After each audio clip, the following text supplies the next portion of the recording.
Good morning dear student. आज की class में हम लोग सॉल्व करेंगे आईईआरटी एंट्रेंस एग्जाम 2016 में पूछे गए फिजिक्स के क्वेश्चंस को। इसके पहले ऑलरेडी मैंने मैथ के क्वेश्चंस को बिल्कुल शानदार तरीके से सॉल्व करवा दिया है। यदि वो वीडियोज आपने अभी तक नहीं देखा है तो जरूर देखिएगा, डिस्क्रिप्शन में उसका लिंक मिल जाएगा। डियर स्टूडेंट, अभी तक मैंने total 6 previous year paper set का कंप्लीट सॉल्यूशन करवा दिया है। यदि वो वीडियोज आपने अभी तक नहीं देखा है तो जरूर देख लीजिएगा, डिस्क्रिप्शन में उसका लिंक मिल जाएगा। डियर स्टूडेंट, 2017 से लेकर के 2022 तक की total previous year paper set का कंप्लीट सॉल्यूशन करवा दिया है बिल्कुल कॉन्सेप्ट के साथ। तो उन वीडियोस को आप जरूर देख लीजिएगा, आपको 100% फायदा होगा आने वाले आईईआरटी एंट्रेंस एग्जाम 2023 के एग्जाम में। तो डियर स्टूडेंट, जो भी स्टूडेंट सिलेबस के अनुसार अच्छी तरीके से तैयारी कर रखे हैं उनको ज़्यादा से ज़्यादा प्रैक्टिस करने की ज़रूरत है।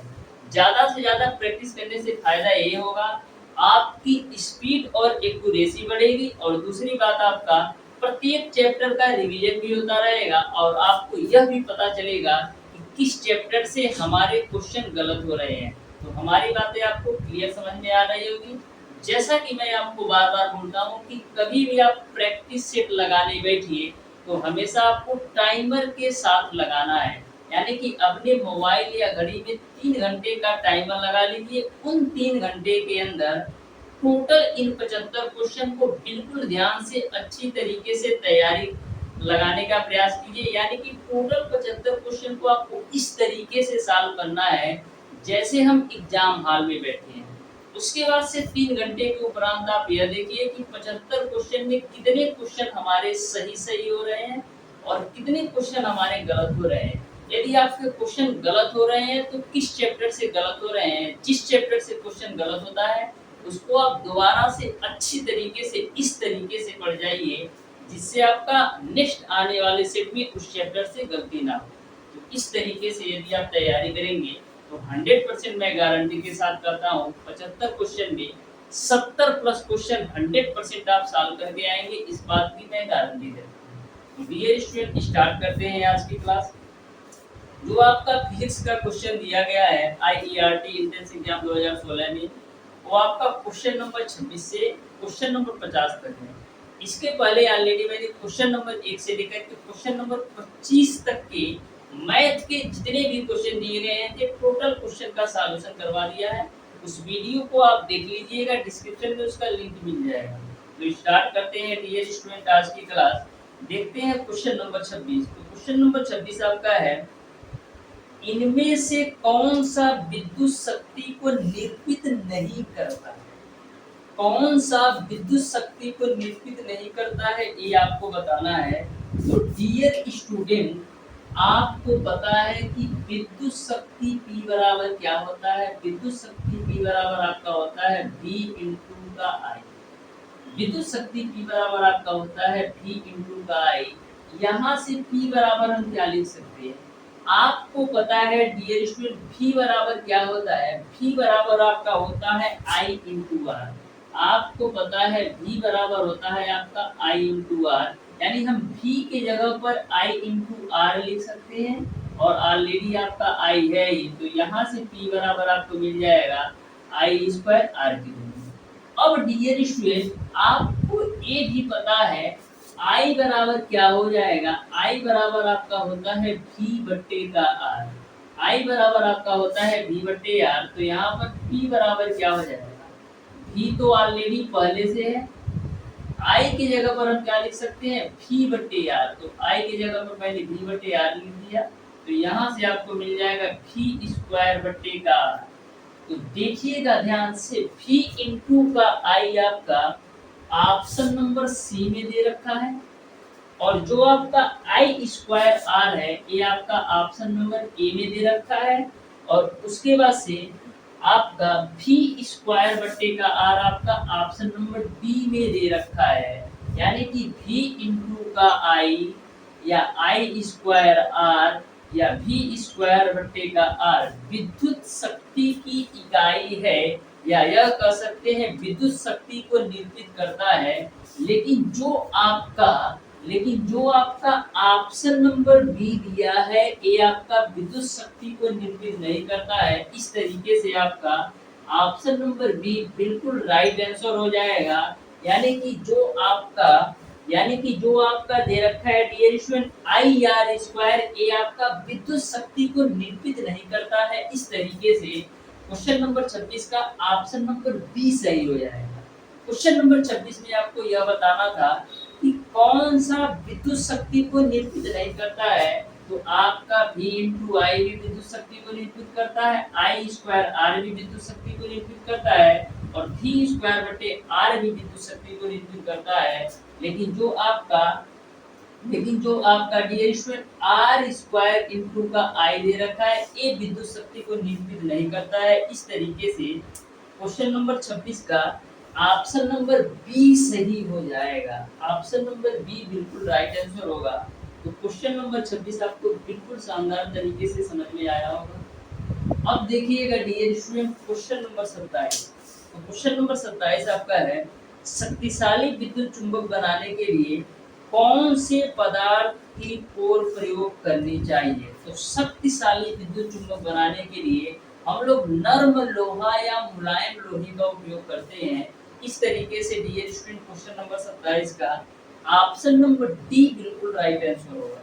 क्वेश्चन नंबर 28 आपका है डियर स्टूडेंट विद्युत वाही परिनालिका के अंदर चुंबकीय क्षेत्र की रेखाएं होती हैं। तो डियर स्टूडेंट विद्युत वही परिनालिका के अंदर चुंबकीय क्षेत्र की जो रेखाएं होती हैं वो आपका बिल्कुल सीधी होती हैं। इस तरीके से क्वेश्चन नंबर 28 का ऑप्शन नंबर सी सही हो जाएगा। क्वेश्चन नंबर 29 आपका एक एसी विद्युत जनित्र बदलता है। तो जो आपका एक एसी विद्युत जनित्र होता है डियर स्टूडेंट यांत्रिक ऊर्जा को विद्युत ऊर्जा में बदलता है। जो आपका एसी विद्युत जनित्र होता है डियर स्टूडेंट यांत्रिक ऊर्जा को विद्युत ऊर्जा में बदलता है। यानी कि क्वेश्चन नंबर 28 का डियर स्टूडेंट क्वेश्चन नंबर 29 का डियर स्टूडेंट आपका ऑप्शन नंबर बी सही हो जाएगा। क्वेश्चन नंबर 30 आपका है एक डीसी विद्युत जनित्र के कार्य करने का सिद्धांत है। तो जो आपका एक डीसी विद्युत जनित्र होता है डियर स्टूडेंट विद्युत धारा के चुंबकीय प्रभाव का काम करता है। इस तरीके से डियर स्टूडेंट क्वेश्चन नंबर 30 का ऑप्शन नंबर बी बिल्कुल राइट आंसर होगा। जो आपका डीसी विद्युत जनित्र होता है विद्युत धारा के चुंबकीय प्रभाव का काम करता है। क्वेश्चन नंबर 31 आपका है डियर स्टूडेंट जब किसी वस्तु पर बल इस प्रकार लगाया जाता है जिससे इसका त्वरण कम होने लगता है तब किया गया कार्य। यदि आप डियर स्टूडेंट किसी वस्तु पर बल लगा रहे हैं और उसका जो है त्वरण है वो आपका नीचे गिरने लगता है यानी कि उसका जो त्वरण है वो आपका घटने लगता है तो किया गया कार्य आपका ऋणात्मक। यदि आप किसी वस्तु पर बल लगाते हैं और उसका जो त्वरण है कम होने लगता है घटने लगता है तो ऐसे कंडीशन में जो किया गया कार्य होता है वो आपका ऋणात्मक होता है। यानी कि क्वेश्चन नंबर 31 का ऑप्शन नंबर बी सही हो जाएगा। एक बात और ध्यान में रखिएगा यदि आप किसी वस्तु पर बल लगाते हो और त्वरण का मान यदि आपका बढ़ने लगता है त्वरण का मान यदि बढ़ने लगता है तो ऐसे कंडीशन में किया गया कार्य धनात्मक होता है। क्वेश्चन नंबर 32 आपका दो वस्तुएं जिनके द्रव्यमान आपका 1 ग्राम और 4 ग्राम है गतिशील अवस्था में उनके संवेग समान है तो उनकी गतिज ऊर्जा का अनुपात गतिशील अवस्था में उनके संवेग समान दे रखा है तो गतिज ऊर्जा में अनुपात क्या है ये आपको बताना है। तो ध्यान से समझिएगा डियर स्टूडेंट बिल्कुल सिंपल सा क्वेश्चन है। क्वेश्चन नंबर 32 आपको पता है कि काइनेटिक एनर्जी यानी कि गतिज ऊर्जा और संवेग में क्या संबंध होता है। गतिज ऊर्जा और संवेग में जो संबंध होता है डियर स्टूडेंट वो आपका होता है काइनेटिक एनर्जी बराबर आपका होता है p²/2m।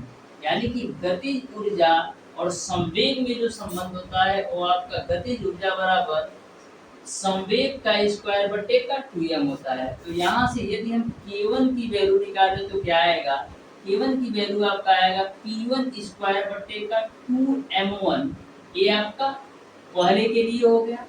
और यदि हम k2 की बात करें तो k2 की वैल्यू क्या होगा p2² बटे का 2m2 हो जाएगा। तो यहाँ पर क्वेश्चन में आपसे पूछा गया है गतिज ऊर्जा का अनुपात बताओ यानी कि K1 बट्टे का बाबू K2 की वैल्यू बताओ। तो K1 की वैल्यू आपका है P1 का स्क्वायर बट्टे का 2m1 और K2 की जो वैल्यू है वो आपका P2 का स्क्वायर बट्टे का 2m2। क्वेश्चन में ऑलरेडी बोल रखा है कि उनके संवेग समान है। उनके संवेग समान है यानी कि जो P1 की वैल्यू है वो आपका P2 के बराबर है। संवेग समान होने का मतलब ये है कि P1 की जो वैल्यू है P2 के बराबर है, यानी कि P1 की स्क्वायर से P2 का स्क्वायर कैंसिल हो जाएगा, क्योंकि जो P1 और P2 की वैल्यू है आपस में समान है। अब देखिएगा यहाँ पर आपका क्या हो जाएगा, K1 बट्टे का K2 बराबर, अब देखो 2 से आप 2 भी काट दो तो m2 आपका ऊपर चला जाएगा, यानी m2 बट्टे का आपका हो जाएगा m1। तो यहाँ से आपका K1 बट्टे का K2 बराबर क्या हो जाएगा, m1 की वैल्यू आपका 1 ग्राम दे रखा है और m2 की वैल्यू आपका 4 ग्राम दे रखा है। तो ये आपका हो जाएगा 4 बट्टे का 1। देखो 4 अनुपात 1 के अनुपात में ऑप्शन पे दे रखा है, नहीं दे रखा है। तो K1 अनुपात K2 की वैल्यू 4 अनुपात 1 हो जाएगा। तो यहाँ से यदि आप K2 अनुपात K1 की वैल्यू निकालोगे तो क्या आएगा, 1 अनुपात 4 हो जाएगा। इस तरीके से गतिज ऊर्जा में जो अनुपात होगा वो आपका 1 अनुपात 4 के होगा, यानी कि क्वेश्चन नंबर 32 का ऑप्शन नंबर डी बिल्कुल राइट आंसर होगा। ऑप्शन नंबर डी बिल्कुल राइट आंसर होगा। तो देख सकते हैं डियर स्टूडेंट, यदि आपको फार्मूला अच्छी तरीके से पता है तो किसी भी क्वेश्चन को सॉल्व करने में मैक्सिमम आप 10 सेकंड के अंदर बिल्कुल शानदार तरीके से सॉल्व कर सकते हैं। तो क्वेश्चन नंबर 33 आपका है डियर स्टूडेंट, नेत्र लेंस की फोकस दूरी होती है। तो जो आपके नेत्र लेंस की फोकस दूरी होती है वो आपका हमेशा परिवर्तित होती रहती है, यानी क्वेश्चन नंबर 33 का ऑप्शन नंबर सी सही हो जाएगा। क्वेश्चन नंबर 34 आपका है, किस रंग की चाल कांच में अधिकतम होती है। तो कांच में किस रंग की चाल अधिकतम होती है, तो कांच में जो आपका लाल रंग होता है इसकी चाल अधिकतम होती है। जैसे आप हेडलाइट देख लीजिए, गाड़ियों का हमेशा रेडी यूज होता है, तो लाल रंग का जो होता है ना उसकी गति अधिकतम होती है, यानी कि क्वेश्चन नंबर 34 का ऑप्शन नंबर ए सही हो जाएगा। क्वेश्चन नंबर 35 आपका है, आकाश के नीले रंग का कारण है। तो आकाश के नीले रंग का कारण क्या होता है, आकाश के नीले रंग का जो मेन कारण होता है डियर स्टूडेंट वो आपका प्रकाश का प्रकीर्णन होता है, यानी कि क्वेश्चन नंबर 36 का क्वेश्चन नंबर 35 का ऑप्शन नंबर ए सही हो जाएगा। ऑप्शन नंबर ए बिल्कुल राइट आंसर होगा। क्वेश्चन नंबर 36 आपका है, अनुप्रस्थ तरंग के एक सिर तथा अगले गर्त के बीच की दूरी, एक श्रिंक और अगले गर्त के बीच की दूरी क्या है ये आपको बताना है। तो सबसे पहले भाई साहब मैं एक फिगर ड्रा कर देता हूँ। इस तरीके से ये आपका श्रिंग गर्त बनता है, ठीक है, यहाँ तक क्लियर है। इसको हम बोलते हैं श्रिंग, इसको हम बोलते हैं डियर स्टूडेंट श्रिंग, और इसको हम बोलते हैं कर्व, ठीक है। तो जब डियर स्टूडेंट एक श्रिंग से हम दूसरे श्रिंग के बीच चलते हैं तो वहां पर जो टोटल दूरी तय होती है वो आपका लैम्डा, एक श्रिंग से दूसरे श्रिंग के बीच की दूरी लैम्डा होती है। लेकिन क्वेश्चन में आपसे पूछा गया है एक श्रिंग और दूसरे कर्व, तो एक श्रिंग और दूसरे गर्त के बीच की दूरी क्या हो जाएगी, लैम्डा बट्टे 2 हो जाएगा। इस तरीके से डियर स्टूडेंट क्वेश्चन नंबर 36 का ऑप्शन नंबर बी बिल्कुल राइट आंसर होगा। एक श्रिंग और जस्ट उसके अगला वाला गर्त के बीच की दूरी लैम्डा बट्टे 2 होगी। क्वेश्चन नंबर 37 आपका है, युग्म बल उत्पन्न करता है। तो युग्म बल आपका क्या उत्पन्न करता है, तो ध्यान से देखिएगा। ऑप्शन नंबर ए आपको दे रखा है शुद्ध रेखीय गति, ऑप्शन नंबर बी आपको दे रखा है कोई गति नहीं, ऑप्शन नंबर सी आपको दे रखा है रेखीय गति एवं गुणन गति दोनों, और ऑप्शन नंबर डी आपको दे रखा है शुद्ध गुणन गति। तो युग्म बल क्या उत्पन्न करता है ये आपको बताना है। तो जो आपका युग्म बल होता है डियर स्टूडेंट शुद्ध गुणन गति उत्पन्न करता है। इस तरीके से क्वेश्चन नंबर 37 का ऑप्शन नंबर डी सही हो जाएगा। क्वेश्चन नंबर 38 आपका है, जब हम विषुवत रेखा से ध्रुवों की ओर जाते हैं तो जी का मान, जब विषुवत रेखा से आप ध्रुवों की ओर जाते हैं तो जी का मान आपका बढ़ता है, ऐसा इसलिए होता है क्योंकि जी की जो वैल्यू होती है, गुरुत्वीकरण जी का जो मान होता है सबसे अधिक ध्रुवों पर ही होता है। तो जैसे-जैसे आप विषुवत रेखा से ध्रुवों की ओर जाएँगे, जी का मान बढ़ता जाएगा। यानी कि क्वेश्चन नंबर 38 का ऑप्शन नंबर बी सही हो जाएगा। क्वेश्चन नंबर 39 आपका है, 2 गोले जिनके द्रव्यमान यम1 और यम2 है। हवा में पृथ्वी बल F है, गोले के बीच की जगह की विशिष्ट घनत्व आपका दे रखा है, 3 के द्रव्य से भरे जाने से गुरुत्वीय बल का मान क्या होगा? तो जो आपका गुरुत्वीय बल होता है डियर स्टूडेंट, वो आपका माध्यम पर निर्भर नहीं करता है। ध्यान में रखिएगा, जो आपका गुरुत्वीय बल होता है माध्यम पर निर्भर नहीं करता है। तो इस तरीके से यहाँ पर भी आपका गुरुत्वीय बल आपका F ही होगा। यानी कि क्वेश्चन नंबर 39 का ऑप्शन नंबर डी ई सही होगा। क्वेश्चन नंबर 40 आपका पूछा गया है, हाइड्रोजन बम आधारित है। तो डियर स्टूडेंट, मैंने कई बार आपको बताया है कि जो आपके हाइड्रोजन बम होते हैं वो आपका नाभिकीय संलयन पर आधारित होते हैं। हाइड्रोजन बम जो आपका होता है वो आपका नाभिकीय संलयन पर आधारित होता है, और वहीं पर जो आपका परमाणु बम होता है वो आपका नाभिकीय विखंडन पर आधारित होता है। तो दोनों बातें ध्यान में रखना है। जो आपके हाइड्रोजन बम होते हैं नाभिकीय संलयन पर आधारित होते हैं। यानी कि क्वेश्चन नंबर 40 का ऑप्शन नंबर ए सही हो जाएगा। और वहीं पर यदि परमाणु बम पूछ लेता तो नाभिकीय विखंडन पर आधारित होता है। क्वेश्चन नंबर 41 आपका है, किसकी भेदन क्षमता सबसे अधिक होती है? तो भेदन क्षमता सबसे अधिक जो होती है वो आपका गामा किरणों की होती है। यदि सबसे कम पूछा जाए तो किसका होगा? सबसे कम भेदन क्षमता आपका अल्फा किरणों का और सबसे ज्यादा गामा किरणों का। यानी कि क्वेश्चन नंबर 41 का ऑप्शन नंबर सी सही हो जाएगा। क्वेश्चन नंबर 42 आपका है, गैर पारंपरिक ऊर्जा का स्रोत है। तो सबसे पहले आपको यह समझना है कि गैर पारंपरिक और पारंपरिक ऊर्जा के स्रोत में अंतर क्या है। तो जो आपका गैर पारंपरिक ऊर्जा का स्रोत का मतलब ये होता है जो हमको डायरेक्ट इन्वायरमेंट से प्राप्त होता है, डायरेक्ट हमको वातावरण से प्राप्त होता है। जैसे आपका सौर ऊर्जा होगा, सौर ऊर्जा आपका गैर पारंपरिक ऊर्जा का स्रोत है जिसको हम डायरेक्ट वातावरण से, डायरेक्ट इन्वायरमेंट से पा सकते हैं। इसमें किसी भी प्रकार का चार्ज नहीं लगने वाला है, और यह इसका जो समय है कभी भी समाप्त होने वाला नहीं है। यानी कि ऊर्जा, सूर्य की जो ऊर्जा है गैर पारंपरिक ऊर्जा का स्रोत है। क्यों? क्योंकि इसको हम डायरेक्ट इन्वायरमेंट से पाते हैं और यह कभी भी समाप्त होने वाला नहीं है। तो इस तरीके से गैर पारंपरिक ऊर्जा का जो स्रोत है वो आपका सौर ऊर्जा हो जाएगा। वहीं पर जो आपके पारंपरिक ऊर्जा के स्रोत होते हैं डियर स्टूडेंट, जैसे कोयला, प्राकृतिक गैस, लकड़ी। तो कोयला, प्राकृतिक गैस, लकड़ी ऐसे ऊर्जा के स्रोत हैं जिनको हम डायरेक्ट इन्वायरमेंट से नहीं प्राप्त कर सकते, यानी कि कोयला को बनाना पड़ता है। तो इस तरीके से डियर स्टूडेंट आपको बिल्कुल समझ में आ गया होगा। क्वेश्चन नंबर आपका 43 आपका है, सूर्य प्रकाश में ऊर्जा उष्मा का कारण है। तो सूर्य प्रकाश में उष्मा का कारण क्या है?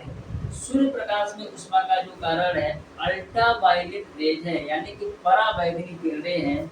इस तरीके से क्वेश्चन नंबर 43 का ऑप्शन नंबर बी सही हो जाएगा। क्वेश्चन नंबर 44 आपका डियर, पानी को गर्म पानी की बोतलों में प्रयोग करने का कारण है। पानी को गर्म पानी की बोतल में प्रयोग करने का जो सबसे मेन वजह है डियर स्टूडेंट, विशिष्ट ऊष्मा को बढ़ाने के लिए। जो आप पानी, गर्म पानी की बोतल में यूज करते हो ना, इसका जो मेन रीजन है वो आपका विशिष्ट ऊष्मा को बढ़ाने के लिए करते हैं। यानी कि क्वेश्चन नंबर 44 का ऑप्शन नंबर बी सही हो जाएगा। क्वेश्चन नंबर 45 आपका है, दूरदर्शी के बीच का प्रतिबिंब होता है। तो जो आपके दूरदर्शी के बीच का प्रतिबिंब होता है ये आपका वास्तविक, सीधा तथा बड़ा होता है। यानी कि क्वेश्चन नंबर 45 का dear student option number B सही हो जाएगा। क्वेश्चन नंबर 46 आपका है, जब ध्वनि तरंगे हवा से पानी में प्रवेश करती हैं तो क्या स्थिति रहता है? जब आपकी ध्वनि तरंगे डियर स्टूडेंट, बोला गया है ध्वनि तरंगे जब हवा से पानी में प्रवेश करती हैं तो जो चीज आपका स्थिर रहता है वो आपका आवृत्ति होता है। यानी कि क्वेश्चन नंबर 46 का ऑप्शन नंबर बी सही हो जाएगा। क्वेश्चन नंबर 47 आपका है, जब घर का मुख्य स्विच बंद कर दिया जाए तो इनमें से विच्छेदन होगा। जब मुख्य स्विच बंद कर देंगे डियर स्टूडेंट तो आपका संजीव तार एवं फ्यूज तार में आपका विच्छेदन होगा, यानी कि क्वेश्चन नंबर 47 का ऑप्शन नंबर डी सही होगा। क्वेश्चन नंबर 48 आपका है, चालक में 2 एम्पीयर की बिजली 10 सेकंड तक प्रवाहित करने पर 80 जूल ऊष्मा उत्पन्न होती है, तो चालक का प्रतिरोध क्या है ये आपको बताना है। तो बिल्कुल आप ध्यान से समझिए क्वेश्चन नंबर 48 को। चालक का बाबू प्रतिरोध बताना है। आपको बताना है आपको पता है उष्मा H बराबर क्या होता है, I स्क्वायर इंटू का R इंटू टी होता है। उष्मा H बराबर आपका होता है I स्क्वायर इंटू का R इंटू का टी। तो उष्मा की जो वैल्यू दे रखा है वो आपका दे रखा है 80 जूल उष्मा, यानी H की जो वैल्यू है वो आपका 80 जूल दे रखा है। उसके बाद से I की जो वैल्यू दे रखा है वो आपका है 2 एम्पीयर, यानी कि 2 का स्क्वायर हो गया पूरे। R की वैल्यू आपको निकालना है, T की वैल्यू आपको दे रखा है 10 सेकंड। है 0 से है 0 कक्षा में, तो यहाँ पर मिल जाएगा आपको 8 बराबर 4R, तो 4 दूना 8, यानी R की वैल्यू कितना आ जाएगा, 2 ओम मिल जाएगा। इस तरीके से R का जो मान होगा वो आपका 2 ओम होगा, यानी कि क्वेश्चन नंबर 48 का ऑप्शन नंबर डी बिल्कुल राइट आंसर है। क्वेश्चन नंबर 49 आपका डियर स्टूडेंट, 36 किलोमीटर प्रति घंटे की रफ्तार से चलते हुए स्कूटर को 10 सेकंड में विराम अवस्था में लाया जाता है। स्कूटर का त्वरण ज्ञात करना है। तो सबसे पहले आपको ये पता होना चाहिए कि त्वरण का डिफिनेशन क्या होता है। तो वेग परिवर्तन की दर को त्वरण कहते हैं, या कह सकते हैं त्वरण बराबर वेग परिवर्तन बट्टे का समय। तो यहाँ पर क्वेश्चन नंबर 49 आपका बिल्कुल सिंपल सा क्वेश्चन है, लेकिन यहाँ पर कंडीशन ये है, जितने भी आपके ऑप्शंस दिए गए हैं टोटल ऑप्शंस आपका मीटर प्रति सेकंड के रूप में दिए गए हैं, यानी कि जो आपका चाल दे रखा है डियर स्टूडेंट 36 किलोमीटर प्रति घंटा, सबसे पहले किलोमीटर प्रति घंटा को मीटर प्रति सेकंड में बदलना होगा। तो यहाँ पर हम 36 किलोमीटर प्रति घंटे को मीटर प्रति सेकंड में बदल लेते हैं। तो किलोमीटर प्रति घंटा को मीटर प्रति सेकंड में बदलने के लिए क्या करते हैं, किलोमीटर प्रति घंटा को मीटर प्रति सेकंड में बदलने के लिए 5/18 से हम गुणा कर देते हैं। तो 18 गुना कितना हो जाएगा 36, यानी हो जाएगा आपका 10 मीटर प्रति सेकंड, यानी कि जो आपका चाल आ गई, जो आपका वेग आ गया तो आपका 10 मीटर प्रति सेकंड। टी की वैल्यू इन्होंने ऑलरेडी दे रखा है 10 सेकंड। तो यहाँ से आप निकाल सकते हो, क्या निकालना है, त्वरण। तो त्वरण बराबर क्या होता है, वेग परिवर्तन बट्टे का समय। तो वेग परिवर्तन आपका 10 है और समय भी आपका 10 है, 10 से 10 कक्षा में, यानी कि 1 मीटर प्रति सेकंड स्क्वायर हो जाएगा। इस तरीके से जो त्वरण का मान होगा तो आपका 1 मीटर प्रति सेकंड स्क्वायर होगा, यानी कि क्वेश्चन नंबर 48 का ऑप्शन नंबर ए सही हो जाएगा। क्वेश्चन नंबर 49 का ऑप्शन नंबर ए सही होगा। क्वेश्चन नंबर 50 आपका है, सीधे चालक का प्रतिरोध निर्भर नहीं करता है। क्वेश्चन को कभी भी पढ़ो तो ध्यान से पढ़ो। क्वेश्चन नंबर 50 में पूछा गया है कि सीधे चालक का प्रतिरोध निर्भर नहीं करता है, तो आपका तापमान पर भी निर्भर करता है, पदार्थ पर भी निर्भर करता है और प्रतिच्छेद के क्षेत्रफल पर भी निर्भर करता है, यानी कि ऑप्शन नंबर डी बिल्कुल राइट आंसर होगा। क्वेश्चन नंबर 50 का ऑप्शन नंबर डी बिल्कुल राइट आंसर होगा। क्यों, देखो आर बराबर क्या होता है, रो एल बाई ए होता है, यानी कि जो आपका प्रतिरोध है वो पदार्थ की प्रकृति पर भी निर्भर करता है, जो आपका प्रतिरोध है पदार्थ की लंबाई पर भी निर्भर करता है, जो आपका प्रतिरोध है पृष्ठीय क्षेत्रफल भी निर्भर करता है, यानी कि प्रतिच्छेद क्षेत्रफल पर भी निर्भर करता है।